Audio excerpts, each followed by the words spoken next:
Bonjour monsieur. Bonjour. On vous rencontre à la préfecture, vous venez de déposer votre dossier de candidature.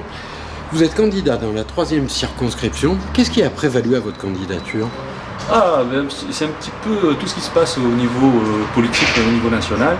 Nous, on estime que chez Convergence Citoyenne, qu'il existe quelque chose qui devrait être obtenu par tout candidat, c'est-à-dire de la sincérité, de l'honnêteté, de la transparence.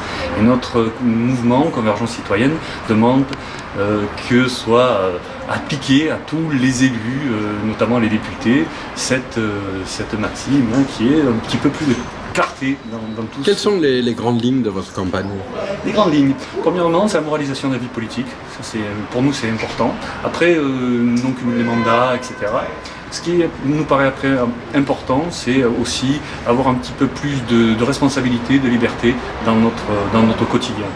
Après, bien sûr, ceci amène aussi à avoir un petit peu plus de régalien, mais du régalien sûr, c'est-à-dire sur la sécurité, sur l'équité et la justice, et aussi une maîtrise de la monnaie. La dernière nomination du Premier ministre, vous réagissez comment ? Écoutez, dans un premier temps, on était très contents parce que ça avait l'air d'être un consensus. Monsieur le Président de la République a fait quelque chose de très bien. Là où on est un petit peu plus maintenant, un peu plus en dedans, parce qu'on a regardé un petit peu qui était monsieur Édouard Philippe, et on s'est aperçu que ce monsieur n'avait pas fait ce qu'il fallait au niveau de sa déclaration, notamment de patrimoine.